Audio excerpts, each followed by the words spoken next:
Hey, what's up, everyone? Welcome to Fight Bet Analytics. I am going to be breaking down the UFC 272 card from a betting perspective.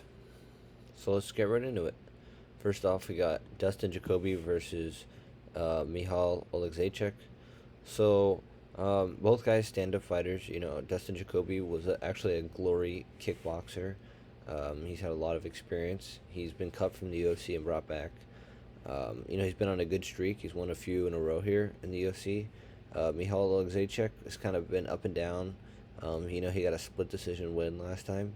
I do think this is a somewhat close fight, but I do think the line is accurate because of Jacoby's kickboxing experience. I think he'll be able to outpoint him from the outside, just like Modestas Bukauskas did.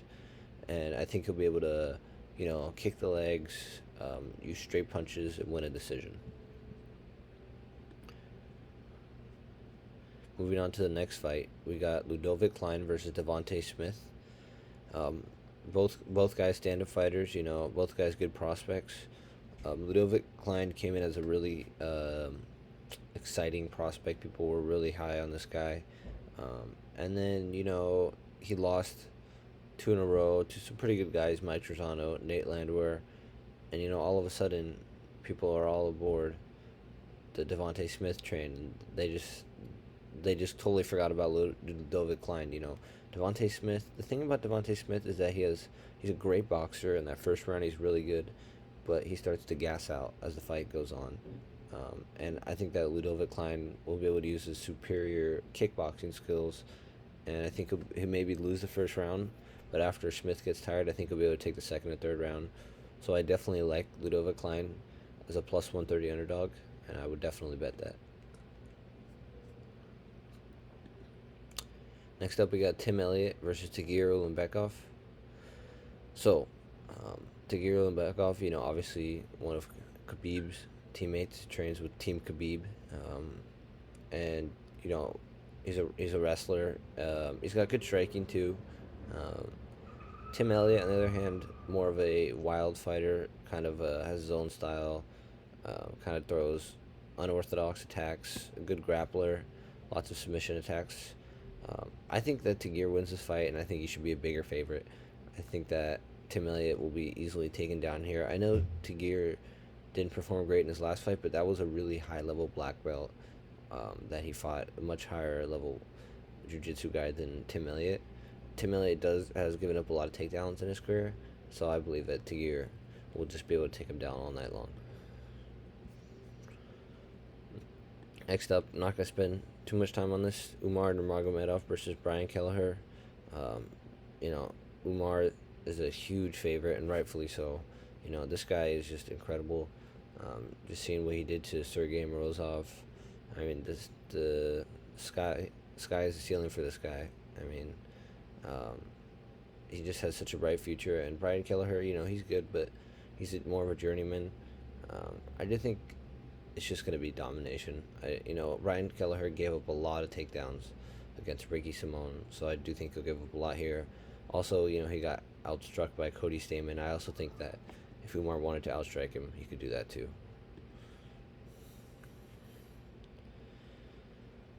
Next up, we got Marina Moroz versus Mariah Agapova. Some bad blood here. These girls didn't like each other, so this should be a fun one. Uh, Mariah Agapova, came in to the UFC as a really good prospect. She got a first round knockout, or maybe it was a first round submission, and then everyone thought she was gonna just destroy Shayna Dobson, and she was until she just completely gassed out, had no energy left, and got finished. Marina Moroz on the other side also has the same type of cardio problems. You know, she's looked okay recently, but she does often get beat up in that third round. Both fairly good boxers. I believe that the line is about right here.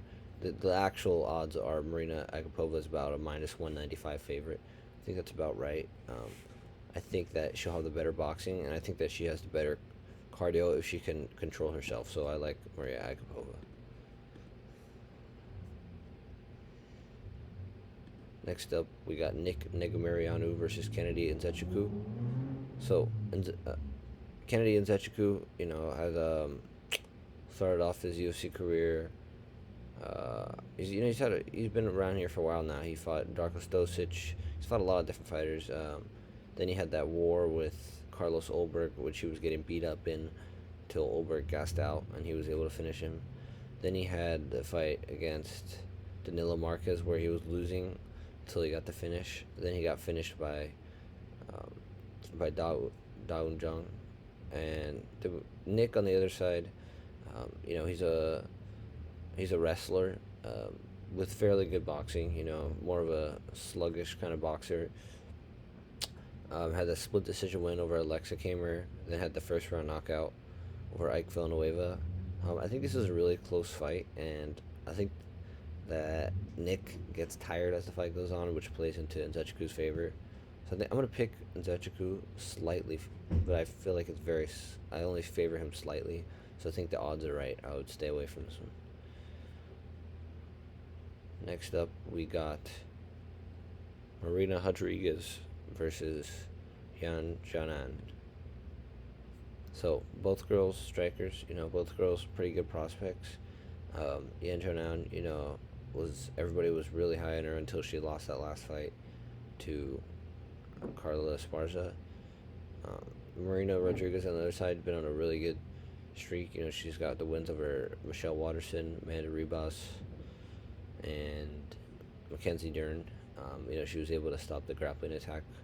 On the other hand, Yan Janan was not able to stop the grappling attack of Carla Esparza. I know they both have losses to Carla Esparza, but Yan Janan was just brutalized by Carla Esparza.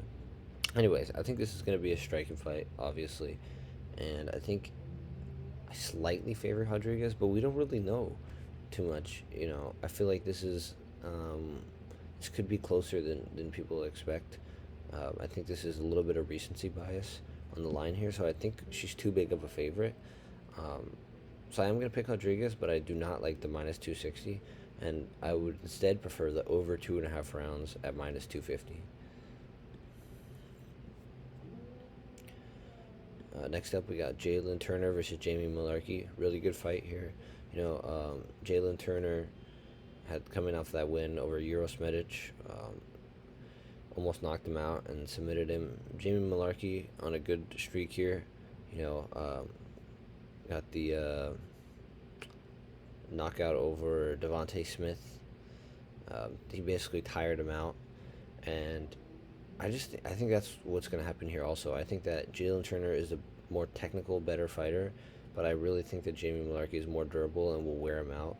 Jalen Turner has gassed out quite a few times. He's been finished in the third round a couple times, and Jamie Mullarkey has some later finishes. So I do think that Jalen Turner will win early on, but I think Jamie Mullarkey will wear on him, come back, probably get a late finish. I also like the Jamie Mullarkey to win in round 3 prop. It's about plus 1,500. Next up, moving to the main card, we got Sergey Spivak versus Greg Hardy. So I think this is a pretty interesting fight. I think either Sergey Spivak is gonna, tire out Greg Hardy and probably get a second round finish, or Greg Hardy is gonna come out and get the first round knockout. I do think that Spivak is more likely to get the finish than Greg Hardy. It is possible that Greg Hardy finishes him, but I think 1 takedown, 2 takedowns, and Greg Hardy will get really tired. We've seen this in the past. Same thing with Marcin Tybura. So I'm going to pick Spivak to win a second round knockout, and I really like the second round knockout prop. I think it's about plus 1,500. Spivak does have a couple second round finishes, and Greg Hardy has been finished in the second round a couple times. So moving on, we got Kevin Holland versus Alex Oliveira. So Kevin Holland moving back down to 170 pounds.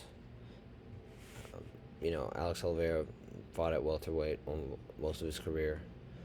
So I think that Holland is a better striker here. Oliveira is probably the better grappler. I do think that Oliveira, could take him down a couple times, but Oliveira, I just don't think will be able to keep that pace. Even when Holland was getting taken down by Vettori and Brunson, he was getting them tired, and he was landing big shots. And Oliveira can be known to quit a little bit sometimes or get tired. I do think Oliveira is a really good fighter, but I think he's a little bit past his prime, and I think Kevin Holland is able to get a later finish here. Minus 350 is probably a little high, but I do think he wins. Moving on, we got Edson Barboza versus Bryce Mitchell. So this is a striker versus grappler fight here. Bryce Mitchell, known for really good submissions. Edson Barboza, one of the best strikers in the UFC. Um, I really, I think this could be a pretty close fight, but I do think that Bryce Mitchell will have success early, and I think Edson Barboza will eventually be able to stuff the takedowns a little more. Uh, it's a close fight, but I'm going to take the underdog in Barboza because I think he's got the more experience. I think he'll be able to stop a few takedowns. He usually gives up more takedowns in 5 round fights. So in a 3 round fight, I think he'll be able to stop takedowns and either get a late finish or a decision. Moving on to the co-main event, we got Rafael dos Anjos versus Renato Moicano, who's stepping up on short notice to replace Rafael Fiziev. So, you know, if this was, a fight made at lightweight or a fight made ahead of time, I think it would be much closer and much more interesting. But given the fact that this was made on very short notice, I know Renato Moicano fought a couple weeks ago, but let's just realize that he's normally a featherweight. Now he's going up to lightweight, and now he's going all the way up to 160 pounds against a guy who's fought at welterweight a few times. He had to cut 30 pounds this week. He had to fly in late. He's not adjusted. And it's 5 rounds. So I really think that Dos Anjos will be able to wear him out, tire him out, maybe lose the first couple rounds, but I really think he'll be able to get a late finish or win. And he's one of my favorite bets of the card at minus 180. I think that line should be a lot wider. Next up, we got Colby Covington versus Jorge Masvidal, the fight everybody's been waiting for. I